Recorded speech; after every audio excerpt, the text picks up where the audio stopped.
Perkenalkan, kami dari kelompok 2 CFC Rombel 2C yang beranggotakan Novita Sari Wahyuningrat dengan akhiran NIM 114, Nafila Wening Andriani dengan akhiran NIM 122, Iza Aisyah Syam dengan akhiran NIM 128, Monika Irawati dengan akhiran NIM 148, Afedis Naila Salsabil dengan akhiran NIM 152, dan Shine Brigita Silaban dengan akhiran NIM 154. Di video ini, kita bakal bahas sesuatu yang penting banget tapi sering luput dari perhatian kita, yaitu lapisan ozon. Kenapa sih lapisan ini penting? Dan apa hubungannya sama aktivitas manusia sehari-hari? Yuk langsung aja kita mulai dari pengenalan tentang lapisan ozon itu sendiri. Perkenalkan, nama saya Shine Brigita Silaban, dan di sini saya akan membahas mengenai apa itu lapisan ozon.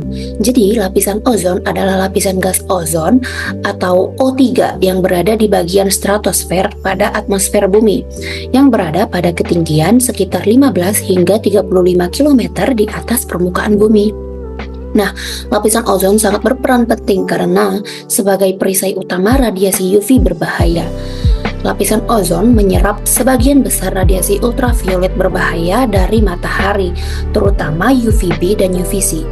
Tanpa lapisan ozon, tingkat radiasi UV yang mencapai ke permukaan bumi akan sangat tinggi dan bisa berbahaya bagi kehidupan di bumi. Selanjutnya, kita akan membahas mengenai fungsi lapisan ozon. Fungsi lapisan ozon yang pertama adalah menjaga suhu bumi.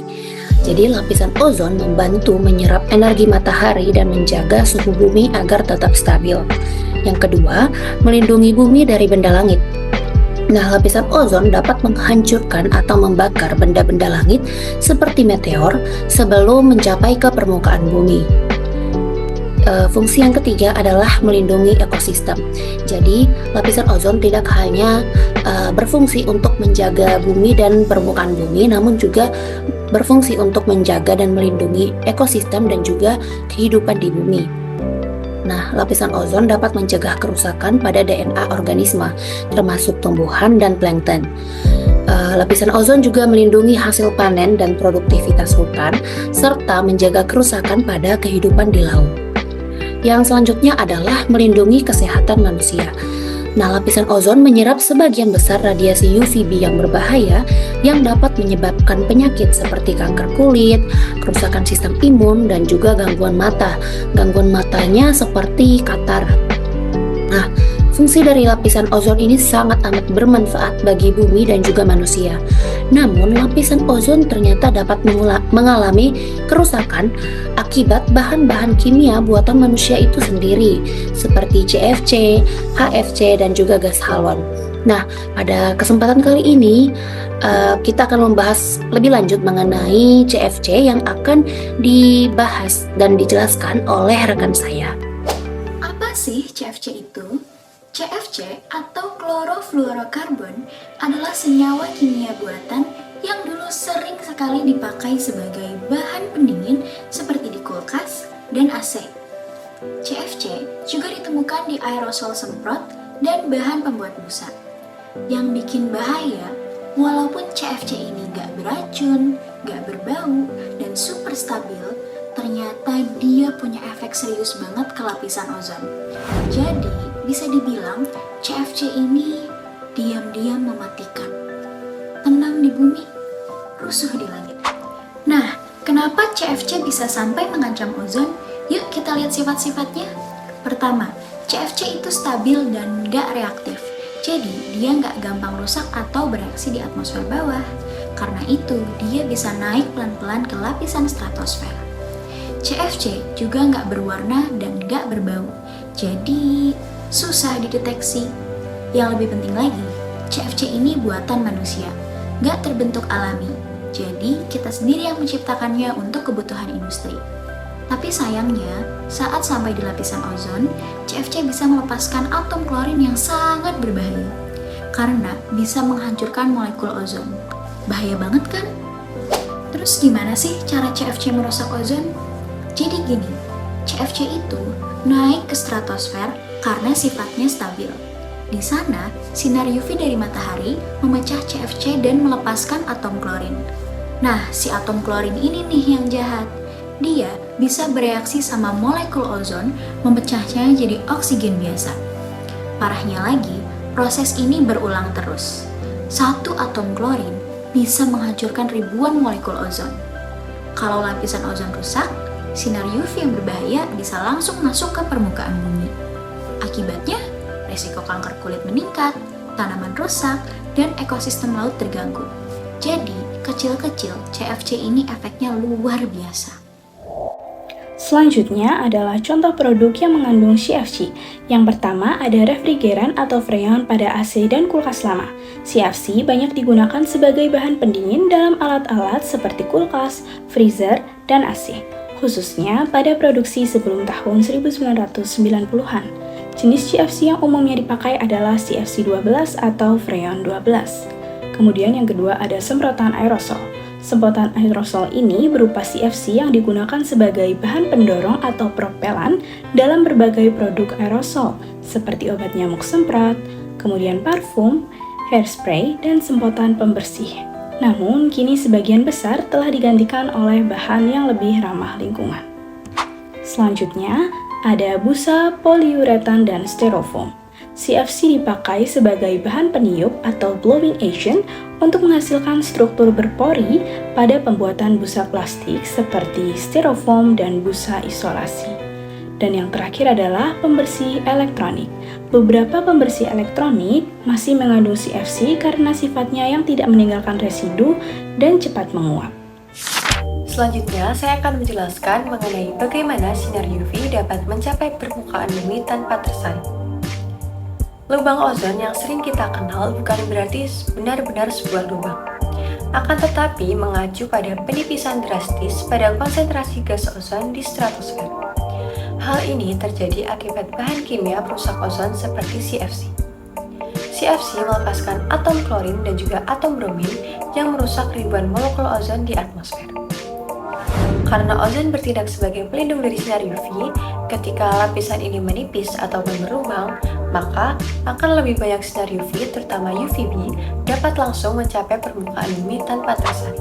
Selanjutnya, saya akan menyampaikan dampak apa saja yang mungkin akan timbul akibat peningkatan sinar UV.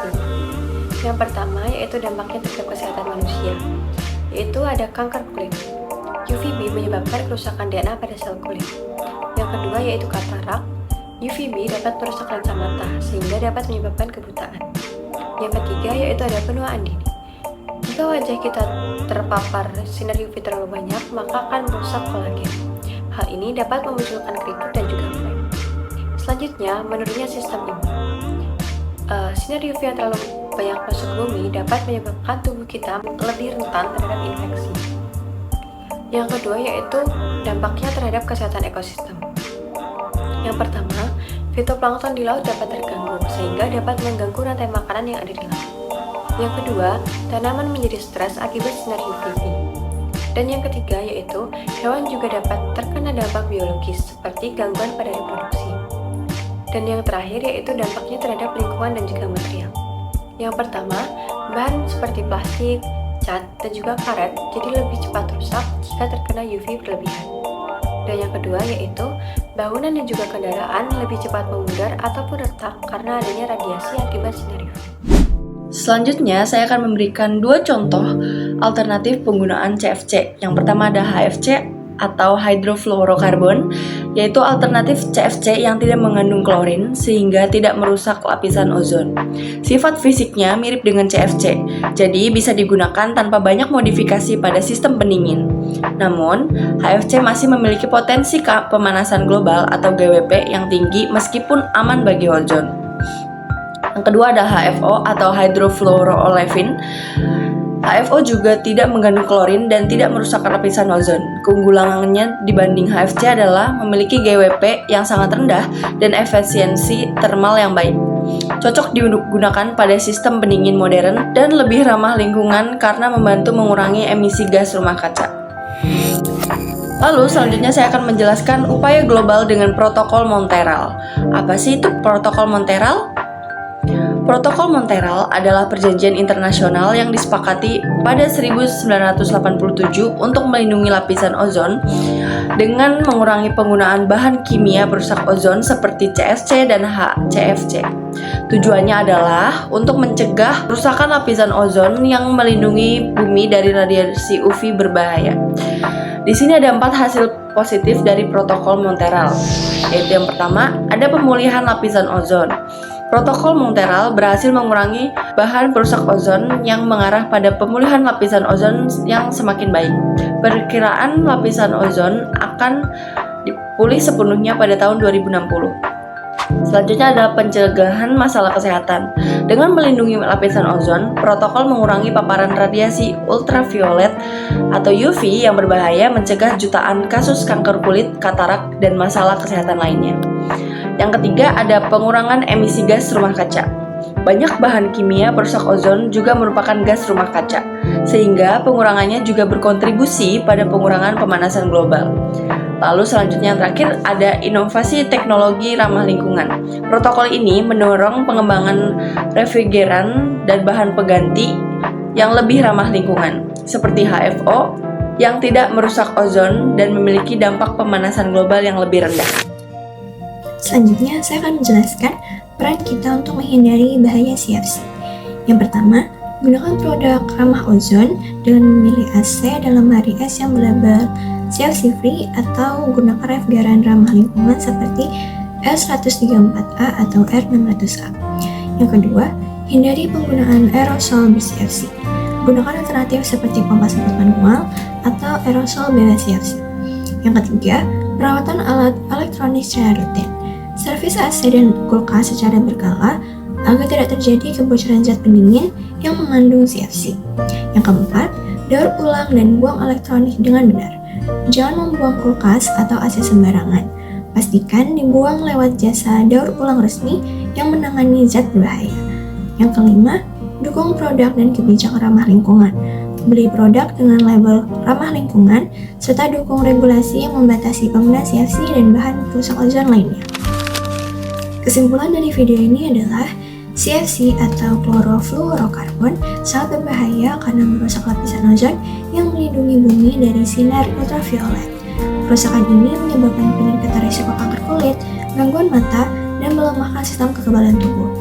Selain itu, CFC juga berperan sebagai gas rumah kaca yang mempercepat pemanasan global serta merusak ekosistem.